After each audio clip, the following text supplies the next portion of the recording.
Hi there and welcome to my channel.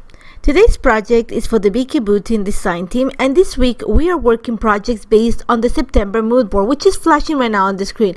And this mood board is beautiful and it has a lot of elements that repeat in the Wildflower and Honey collection, and as always there's rainbows and butterflies, and in this case splatters. So I'm going to use a combination of some of these elements to create my background. And the first thing that popped to me, and maybe because I've been in a hexagon kick lately, is the hexagon, the beehive rainbow pattern that you see in the bottom left corner of the mood board. So what I did is I printed a hexagon shape from the computer, and you're gonna see that I'm gonna chop it around because it was really big, so make it smaller. And I am going to take my time to kind of draw a beehive on the background, and you're going to see my head because the way the table is set up for recording, it's a little bit on an angle, so you're going to see my head. I'm going to take it off camera so it doesn't bug you. So what I'm doing is I am actually just using the shape to pretty much pencil the dots of the corner of each one of the hexagons, and then I'm going with Sharpie, but I'm trying to go really fine with the Sharpie, and I'm going to add watercolor on top of it. But you're gonna see that when I draw some of the lines, I don't make them full. I'm kind of like broken lines. My idea is, because I'm gonna add splatters, I want it to look like they are exploding from the beehive. So I don't want full lines, especially from the hexagons that are at the edges of the pattern that I'm creating. And I'm gonna create my pattern just on the left hand side of the layer, and I'm using a foundation paper. I have not a yes, so I just want to use it plain.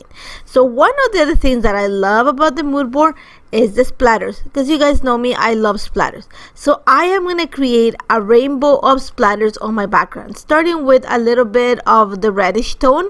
And for that I am using cotton candy, a little bit of cherry tart, just because I want to create that reddish kind of really deep orange tone. So the way I'm going to work about it is I'm going to add pigment and just a little bit of water. I want this to be really pigmented, so I'm going to mix the colors in a little piece of acrylic, and then I am actually going to create the splatters by twisting the acrylic on top of the page. It's not twisting, but just lifting it up, and that just going to create those drips from the acrylic onto the page and create those big splatters.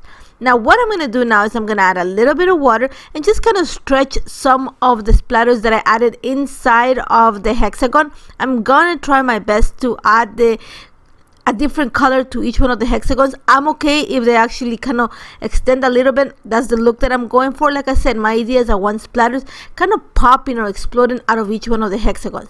So you're gonna see that once I add the splatters, I'm gonna go with my brush, a little bit of water, and just kind of extend them a little bit. I want to make sure that the color doesn't completely fill the hexagon, but it does kind of contain inside the hexagon. Once I'm happy what it looks like, I'm gonna soak up the extra water, and then I'm gonna hit it with my heat gun, because I want the colors to still remain really vivid, and I want to give it the look of alcohol inks. And to do that, you have to dry it right away with your heat gun. One, and the second one because I'm going to add a color right away. This background did take a while to construct, just because it is simple to put together, but it's just the heating, and then I let it sit for a little bit before I go into the next color. So now I'm going to work with the yellows. You saw that I did not clean my little acrylic sheet, because I want to make sure that I don't get like a bright yellow. I want to get more into an orange tone. And again, you're gonna see that I add quite a bit of pigment, a tiny little bit of water just to make it more fluid, and then I literally lift up the acetate on top of the hexagon and kind of flip it, and it's just gonna create the splatters, because the paint is gonna drop into the page. And then I'm just gonna help it by adding a few more splatters and kind of stretching the splatter that fell in the center of the hexagon. I'm gonna move it a little bit. That's the beauty of working with foundation paper, is that the paint stays on top of it for a little bit, so it lets you move a little bit.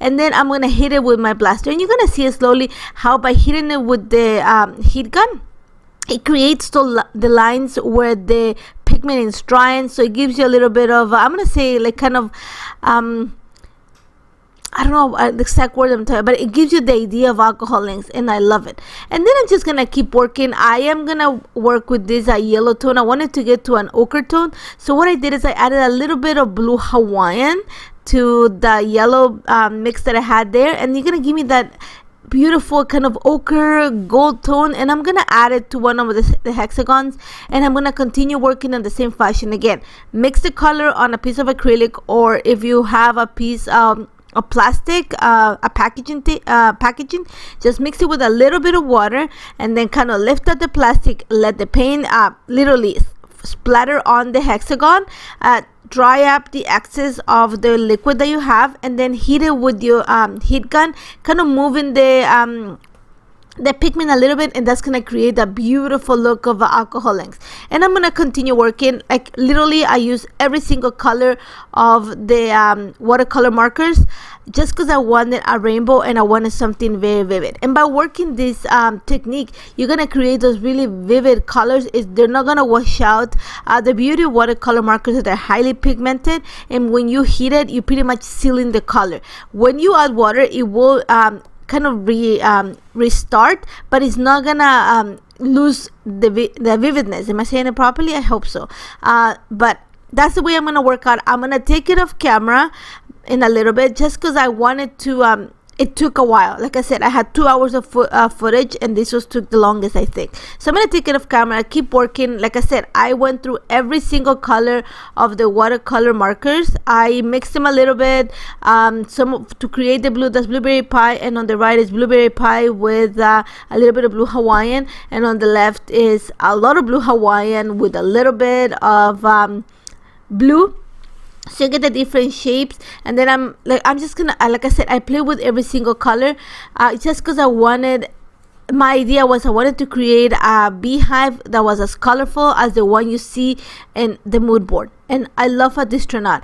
I make sure that when I added all my pigment colors, or you wanna the rainbow to the hexagon, I set it aside to dry completely before I continue working. So like I said, why it took the longest is because even though I'm heating it with the gun and I'm drying it, I am making sure that it dries a little bit in between steps before I continue. So it took a little bit longer than expected to create this background, but I love the way it turned out. So you're gonna see that I'm just gonna continue adding my splatters. When I get to the last hexagon, I'm gonna make sure to add a little bit of the splatters of the same color to the top of the page, just because I want to make it look like it's a circle that is gonna repeat, and to tie the two edges together. So you're gonna see that I'm gonna add a little bit of that green to the top of the yellow, and also made a little bit of yellow and added at the bottom of the green.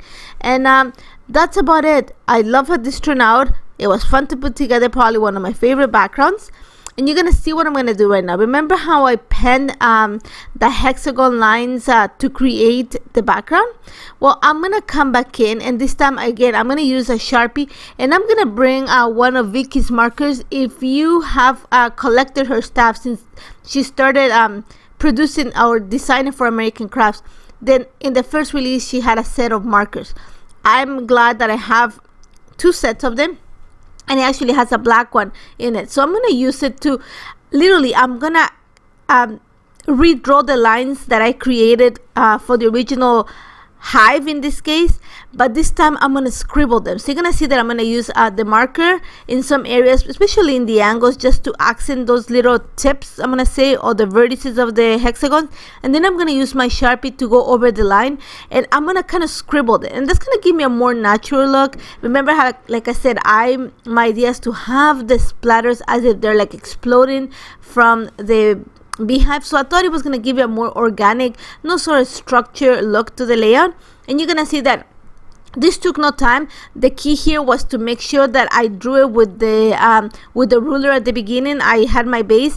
Once I add the pigment, a few of these lines don't get hidden, they just become really dull, and then I had to go on top of them with my markers. And you're gonna see that, like I said, I'm gonna speed it up to show you quite a bit of it. I took it off camera too, and in some areas I'm going with the marker, which is a little bit thicker than a Sharpie, so it's just gonna give me that thicker line, and then I'm gonna go with my Sharpie, kind of scribble the line, kind of make it like very distressed. There's some areas that actually scribble on it, so it looks distressed. And I love how this turned out. This is probably one of my favorite backgrounds that I created, and I created quite a bit for Vicki's design team. And I'm gonna set it, like, make sure that it completely dries, even though the marker and the Sharpie, pretty much because they are they're water resistant, they dry right away. And I went to look for the picture. I already have it in mind. And these are my three of my littlest cousins, and they're little. So a car ride makes them sleep. And my cousins, which are the parents, love to take pictures of them because I've instructed them nicely, and they take pictures of everything and they send them to me. So they send me the picture of the baby sleeping, and I love it. So the idea is I am going to extend mine. I'm going to document it. And that's what I thought the beehive made me thought about bees, made me thought about Z's, made me thought about, sleeping babies. I don't know, my brain works funny sometimes. So to extend the beehive look and to make sure that I kind of frame it behind the picture, I am actually bringing the Wildflower and Honey stamp set, and I'm going to use the little beehive stamp, which is probably one of my favorites too. And I'm going to use the metallic inks. They actually arrived this week here, and I'm loving them. So I'm going to add a little bit of black mixed with a little bit of gold just to give me a few shades. And you're going to see that I'm placing the stamp just right about where I'm going to put the picture. Kind of like I said, creating a frame for the picture. And then I'm going to set it aside to dry. One of the things you got to keep in mind is that this is a pigment ink. They're very juicy. So if you don't let it sit for a little bit, you might kind of smudge it. So make sure that you let it sit, or you hit it a little bit lightly with the gun just to set it in place. So while that is set, I'm going to work on some layers for the picture. I am using the 6x8 paper pad. I wanted to bring some of that orangey tone that's in the collection, and also I am going to bring some teal, so a combination of the warm and cool tones. And I actually went ahead and cut up some of the packaging because the packaging also has beehives on the background. So I actually cut some of the packaging, making sure that kind of the hexagon showed, and I'm going to use the pieces of it because it actually came out in pieces, kind of hidden or stashed in between the layers, and that's just going to extend the beehive pattern that I'm going on. And I'm loving what this looks like. A little bit of foam adhesive behind it, just gonna prop it from the page, and after that all it's gonna take is some embellishments. I'm not gonna over embellish this layout because I love the way the background turned out, but I am gonna add a few stickers. I had for my title, I had a hard time because I didn't want to cover the white part underneath the picture, and I did not want to cover the background. So I chose this sticker from the sticker book, and I'm gonna bring some alphas. I think there's some Amy Tan from last year or the previous collection, and my title is gonna read Best Ever Car Ride, because that's pretty much what happens after you take a car ride, especially if you're a baby. So that's going to be my title. I'm going to place it right at the top of the layout. I'm going to say in that yellow hexagon, and that's kind of going to give me kind of a diagonal look to this layer. But you're going to see it's not going to end up completely diagonal. I'm going to add my first cluster there. I'm going to add a few stickers right at the top left corner of the picture. I'm just gonna add a sticker, a heart. Not, like I said, I'm not gonna over embellish. I am gonna add another little cluster, not cluster, just a few stickers at the kind of like in the diagonal look that I'm going. Then I'm gonna bring a few of the chipboards. I love this chipboard that says hashtag photo of the day, because we all had a copy of that picture. I think all the cousins, and we all were laughing. Now, one of the things that I did want to bring into this layout was shine, because I am using all that gold holographic look that comes in the Wildflower and Honey collection.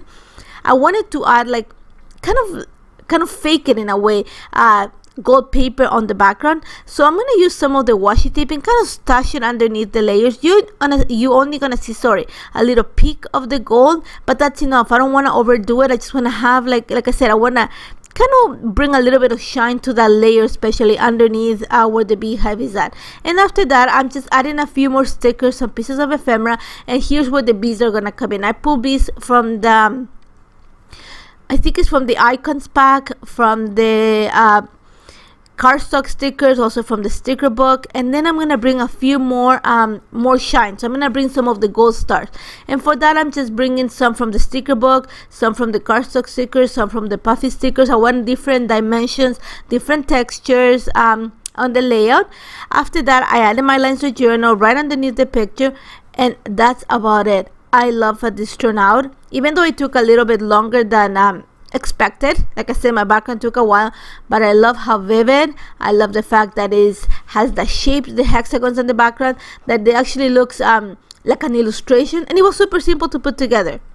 Honestly, the background was easy to put together, but a little bit a little bit of work, but I love it. I love the picture. I love everything about it. One of my favorite layouts that I've created, and I hope you try it. As always, if you have any questions or how this came together, don't hesitate to contact me. I would love to give you a hand. Make sure you check the mood board. Create a project that's inspired by it. There's so much to choose from, and I hope this inspires you. Thank you so much for joining me today, and I hope to see you soon. Take care, guys.